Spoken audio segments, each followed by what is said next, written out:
साथियों, हमारे यशस्वी पूर्व प्रधानमंत्री, भारत रत्न, कवि कुल के शिरोमणि श्री अटल बिहारी वाजपेयी, मुझे एक किस्सा याद आता है। हम बात झुकने की कर रहे हैं। इमरजेंसी के दौरान अटल जी को और आडवाणी जी को बेंगलुरु की एक जेल में बंद कर दिया गया था। वहां कुछ दिनों बाद अटल जी की तबीयत थोड़ी खराब हुई तो उनको एम्स दिल्ली भेज दिया गया स्वास्थ्य लाभ के लिए। एक दिन अटल जी की कमर में बहुत भीषण दर्द उठना शुरू हुआ। डॉक्टर बुलाए गए। डॉक्टर आए, उन्होंने देखा, बोला अटल जी कोई खास बात नहीं है, मोच आ गई है, लगता है आप झुक गए होंगे। अटल जी भीषण दर्द से करा रहे थे, पर कराते हुए बोले, डॉक्टर साहब ये कहिए मुड़ गए होंगे, झुकना तो हमको आता ही नहीं है।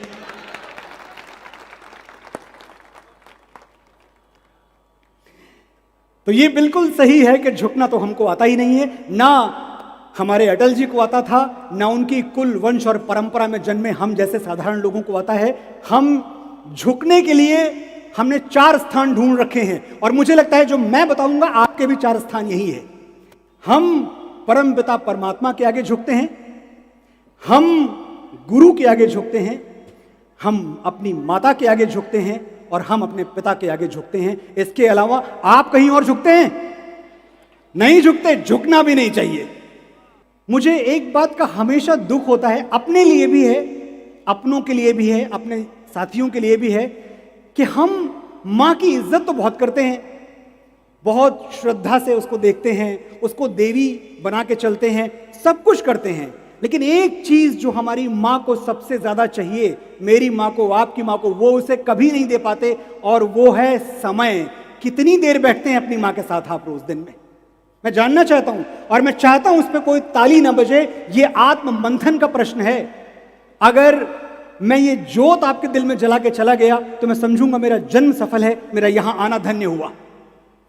हम नहीं बैठते अपनी मां के पास क्योंकि हम बहुत बिजी हैं, बहुत काम है हमारे पास, बहुत सारा हमने व्यापार फैला रखा है, हमने काम धंधा फैला रखा है, लिखना है, पढ़ना है, बहुत मसरूफ हो तुम, जानता हूं। घर, दफ्तर, कारोबार, और सबसे फुर्सत मिली तो दोस्त यार। जिंदगी पहियों पर भागती है, ठहर के ये सोचने का वक्त कहां है कि मां आज भी तुम्हारे इंतजार में जागती है। सुनो, आज 2 घड़ी बैठो उसके साथ, छेड़ो कोई पुराना किस्सा, पूछो कैसे हुई थी बाबूजी से पहली मुलाकात, दोहराओ उसके गुजरे जमाने, बजाओ मोहम्मद रफी के गाने। जो करना है आज करो, कल सूरज सर पे पिघलेगा तो याद करोगे कि मां से घना कोई दरख्त नहीं था। इस पछतावे के साथ कैसे जियोगे कि वो तुमसे बात करना चाहती थी और तुम्हारे पास वक्त नहीं था।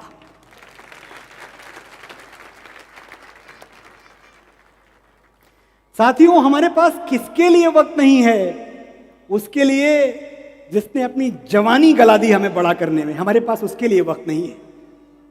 हम बुरे लोग नहीं हैं, हम भटके हुए लोग नहीं हैं, बस चाहिए कि हमें कोई ये बात याद दिलाए कि मां की अहमियत क्या है घर में।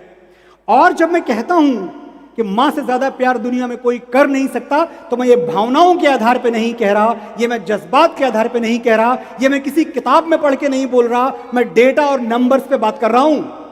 हिसाब लगा के देख लो, नंबर्स की बात करते हैं, हिसाब लगा के देख लो, दुनिया के हर रिश्ते में कुछ अधूरा आधा निकलेगा। एक मां का प्यार है जो दूसरों से 9 महीने ज्यादा निकलेगा।